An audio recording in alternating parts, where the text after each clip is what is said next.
एक बार की बात है। उदयपुर गांव में एक ज्ञानचंद नाम का पुजारी रहा करता था।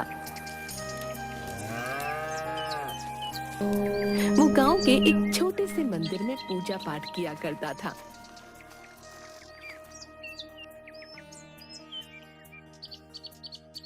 लेकिन ज्ञानचंद एक कपटी और लालची इंसान था।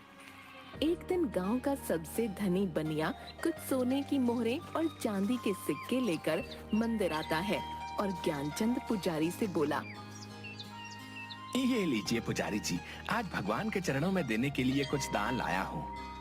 अरे हाँ हाँ, क्यों नहीं। भगवान के चरणों में जो भी तुम सच्ची भावना से चढ़ाओगे उसका तुम्हें दुगना ही मिलेगा। हाँ।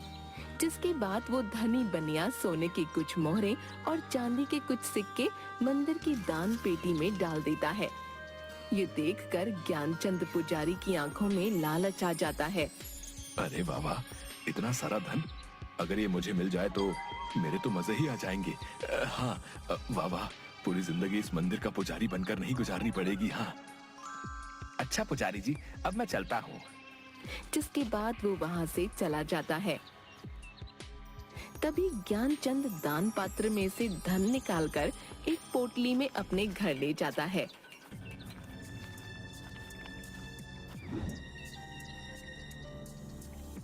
तभी उसकी पत्नी, अरे आज आप इतनी जल्दी मंदिर से आ गए, ये आप क्या लाए हैं जी? अरे अरे भाग्यवान, ये देखो, आज मैं अपने लिए कितना सारा सोना चांदी लेकर आया हूँ।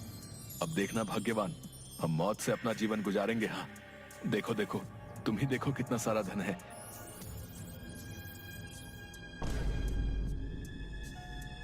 अच्छा, अब हम यहाँ और नहीं रह सकते, हमें यहाँ से जाना होगा। चलो यहाँ से। अरे ये क्या बोल रहे हैं आप? आखिर हम जाएंगे कहाँ? मेरी तो कुछ समझ नहीं आ रहा। जरूर आप मुझसे कुछ छुपा रहे हैं। ये धन कहाँ से लाए हैं आप? मुझे कुछ भी ठीक नहीं लग रहा। अरे भाग्यवान, जितना कहता हूँ बस उतना करो। चलो यहाँ से।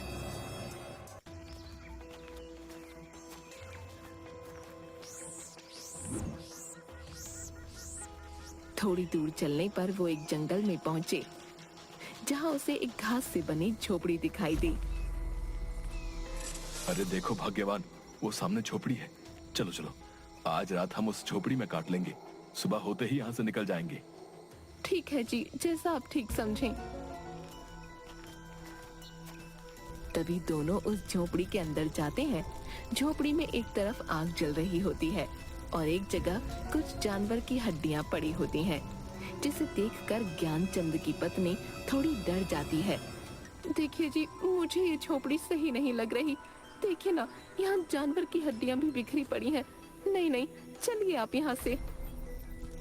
अरे भाग्यवान, अब इतनी रात को हम आखिर कहाँ जाएंगे? भाग्यवान, कहीं ऐसा ना हो कोई हमसे हमारा ये धन छीन ले। नहीं नहीं, मैं ऐसे नहीं होने दे सकता। हमें आज रात यहीं रुकना होगा। अच्छा ठीक है जी, आप मेरी सुनते ही कब हैं, जैसा आप ठीक समझें। जिसके बाद वो दोनों उसी झोपड़ी में सो गए। तभी वहाँ पर एक भयानक दिखने वाला खूंखार नरभक्षी आता है, जिसके हाथ में अलग अलग जानवरों का मांस होता है। अरे बाबा, आज तो पेट भरकर भोजन मिला है।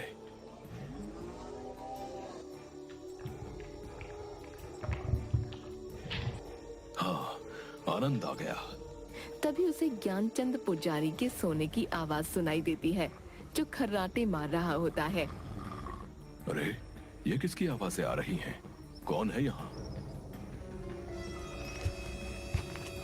तभी वो देखता है पुजारी और उसकी पत्नी उसकी झोपड़ी में जमीन पर सो रहे होते हैं। अरे वाह वाह, आखिरकार मेरे लिए नया भोजन आ ही गया। बहुत दिन हो गए किसी इंसान का मांस नहीं खाया, और अब नर और मादा दोनों इंसानों का मांस खाने को मिलेगा। वाह। ज्ञानचंद और उसकी पत्नी की नींद खुल जाती है।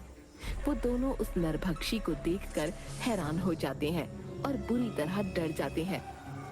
मैं तुम दोनों को खा जाऊंगा। आज मेरे पेट को भरपूर शांति मिलेगी। हाँ, मैं खूंखार नरभक्षी हूँ। मुझे इंसानों का मांस खाने में बहुत मजा आता है। हाँ। अरे अरे, हमें छोड़ दो, जाने दो, हमें नहीं पता था ये तुम्हारी झोपड़ी है।